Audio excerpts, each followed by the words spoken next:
Hello, dear friends. Good morning, good afternoon, good evening. It is news time again from this very good channel. Welcome back. How are you all doing? Hope you're good. I pray that God will be with you in your endeavors. Today, we have another update for you. And I want you to, after listening to it, you drop your opinion and suggestions you have so that Biafra will be free. And that's just it. Okay, let's go there. All right, dear friends, Kukah is at it again because that truth that is surfacing and being buried will still come up.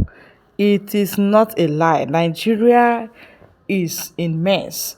Looking at the head of their state, I mean, Tinubu, you can see how rotten Nigeria has got.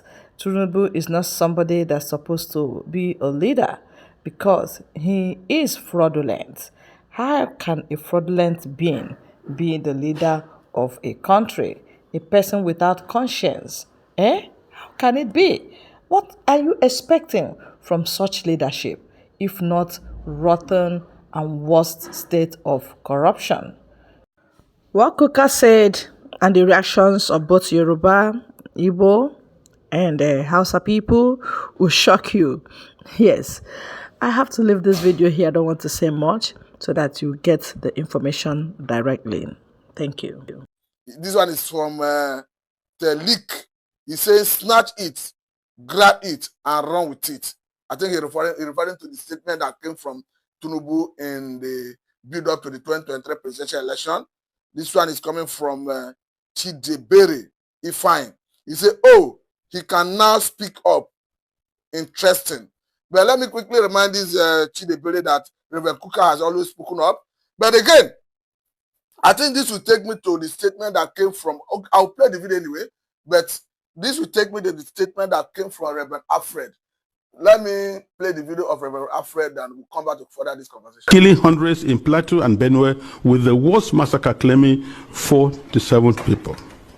The militant also burned down the 8 Catholic churches of St. Mary's Parish in the Diocese of Boko, which in Benue State, as well as the parish house, clinics, schools, and other houses. The militant Fulani herdsmen bear on defenseless villagers without consequences. They follow orders to conquer, kill, and occupy. They attack even those who have managed to escape into our IDP camps. Thereby, they have no place to run to. And it is unfortunate that the police system in Nigeria, orders have to come from above. And such that once there's a call, and they say they have never responded. And by the time they arrive, these people have left and the people are now living in the pool of their blood. What I have recounted above is happening not only in Benue State. I believe our experience in Benue is symptomatic of what is happening elsewhere in large parts of Nigeria. The experience of the Nigerian Christians today can be summed up as that of a church under Islamist extermination. Prophetess Rosemary Peter, you are welcome. Let us have your insight. We are talking about men of God criticizing the government. Of course, we saw the one that came from Reverend Kukah, talking about the President Senator Ahmed Bola Tinubu advising him that Pope's election is not the grab and run system that operates in Nigeria. And some people on Twitter are saying, you are a man of God, you are not expected to contribute, or you are not expected to criticize the government.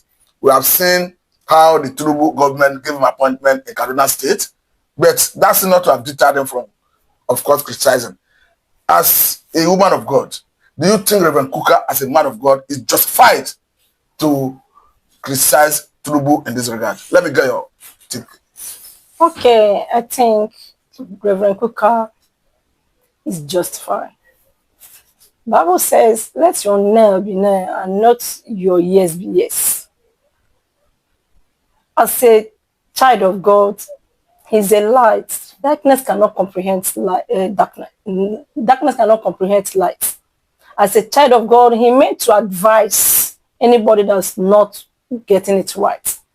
If Tinubu is not getting it right, he's bound to advise him. So it's not wrong advising him. He's justified by what he said. He's saying the truth. So what is your message to Nigerians who are telling Reverend Kukah, you are wrong, don't dabble into advising the president or rather criticizing the president, stay in your calling, stay in your pulpit? What is your message for them? I think Reverend Kukah is a Nigerian Yes, he's a Nigerian So from he's bound to exercise Benue State, serving in... he's bound to exercise his right as a Nigerian. So he's a Nigerian. The Bible makes me to understand, to understand that Joseph was a child of God. And God made him a prime minister in the land of Egypt. He's a prime minister.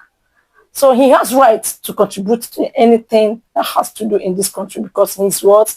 He's a bona fide child of this country. So he has right to contribute to anything in this country. So it's not wrong. We say that criticizing anything, maybe he does not know what they're saying. I must say very thank you for your time. Thank you very much. So you are welcome back. I think you have heard from the horse's mouth, of course, from a woman of God, telling us that Reverend Kukah is justified to actually make his contribution to the issue of Nigeria. We understand that Reverend Kukah is a Nigerian, of course, from he's from one of the states in the Middle Belt, talking about Benue, but currently he served as the bishop of Sokoto Diocese in the Kani community. So to that extent, he's a Nigerian.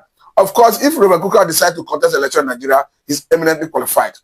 That reminds me of the current governor of Benue State talking about Reverend Father Alia. Of course, even though the Kani community suspended him when he decided to throw himself into the ring and contest for that position, but in that election, he was very popular and he won that election. So it goes to show that Reverend Kukah, as a Nigerian, of course, who is concerned about the happenings in Nigeria, is justified to contribute his quota, or rather to even criticize the government in any area he feels that the government is not getting right. But I think the criticism has to be objective, and Reverend Kukah is someone I know who is objective in his criticism, because if you look at the basis for which he criticizes, it borders on good governance. It borders on how the principle of the tenets of our democracy. Because if you look at the grab and run system he referred to, of course, we understand that the build up to the 2023 presidential election, the president, Senator Tinubu, who was the then candidate of APC, made that statement talking about position in politics that is not served on table, that you need to grab and run with it. And of course, we saw what characterized that election in some parts of the Nigeria. We saw some people being hounded, being intimidated, being voters being suppressed. Of course, that took part, that happened in that election. So looking at the man who is in the saddle now, talking about Senator Tinubu, even if Nigerians, including myself, may not be comfortable with the way and manner he got that position, but the Supreme Court has validated that election. To that extent, we must all submit to the supremacy of the Supreme Court, because if you look at election litigation in Nigeria, the Supreme Court is the highest arbiter. So the decision is final. Though the decision is final not because they are infallible, because they are human that gives that decision. A judge in that Supreme Court who have retired, made it very clear that their decision is final because they are final, not because they are infallible. So to that extent, for the sanctity of the system of Nigeria, we must all submit to the judgment of that court. To that extent, Senator Tinubu's election has been validated. But however, to deepen the democracy, there's every need to amend the Electoral Act. That Electoral Act will enable us going forward to start having an election that is more free, fair, and credible. We understand that the issue of election management has been a very serious one in Nigeria. In the build-up to the 2023 presidential election, every stakeholder was concerned, to the point that pressure was on National Assembly that had the power to amend the act. Of course, they amended the act at a point and gave INEC the discretion to determine the mode of transfer of election results. And before the election, when INEC will come out with their guideline, they told Nigerians that they were going to transmit election results electronically. Of course, that gave everyone some relief. But unfortunately, at the nick of time, they reneged and they gave excuse of network glitch. As we have it, the election result was contested up to the Supreme Court. And the basis for which the election result was contested was Nigerians were not satisfied that there was a genuine network glitch and that the collation process was actually genuine, was correct. Because what INEC told us was that they were going to send results from polling unit to IRF, meaning after voting from the polling unit level, the result being entered into from EC8A, the INEC ad hoc staff, of course, the NYC core member, will snap the result, sent to IRF, where political gladiators, stakeholders, whether election observers, whether politicians, whether locally or internationally, who have access to the server, follow the results as they're coming in. Then you can even have your own situation room, just as INEC will have their own situation room. And by our standard, the result is supposed to tally, since it's from the same source. that at the end of the day, INEC will come up with their own decision who wins the election.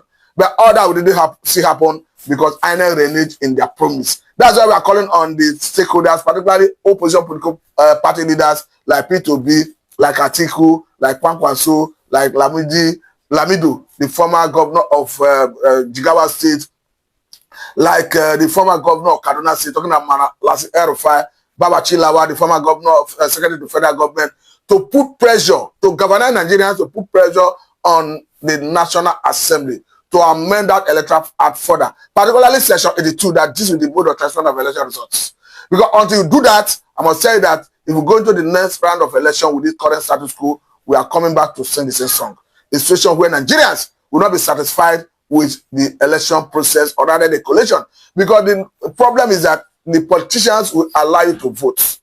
When it comes to collation of results, of course, that is where they will come in and start their manipulation because our system is susceptible to manipulation. Because by the time you start moving the election results from polling units to ward collation level, from ward collation level to local government, from local government to state, from state to national, of course, between that process of moving from unit level to state level, all the manipulation would have taken place. We have the INEC that, of course, is the end user of that Electoral Act. We have the police, the DSS, the army. All of these government agencies have a role to play when it comes to the election management. And of course, all these are people who are appointed by the president. There's a saying that he who pays the piper dictates the tone. We're equally talking about the funding of INEC, the appointment of INEC commissioners, that it should not be restricted to one man alone. Because currently, all the resident electoral commissioners that serve INEC in all the various states are appointed by Mr. President. There have been so many accusations in the past how some persons who are appointed will be accused of being members of political parties. And we understand that their funding is from the federal government.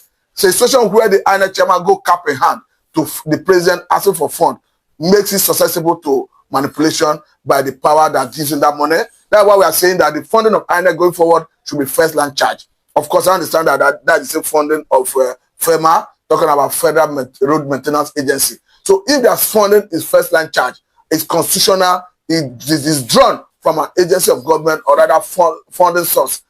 That way, the president or whoever it had to give the money cannot use the opportunity of giving the money to start manipulating the INEC personnel. But what we have currently, I must tell you that is susceptible to manipulation. And again, who says that we cannot going forward start having independent candidacy? There are so many areas that need to be reshuffled, that need to be rejected when it comes to the INEC, that particular electoral act that will govern the election come 2027. I think as stakeholders, we can not keep quiet. We must continue making this advocacy until the right thing is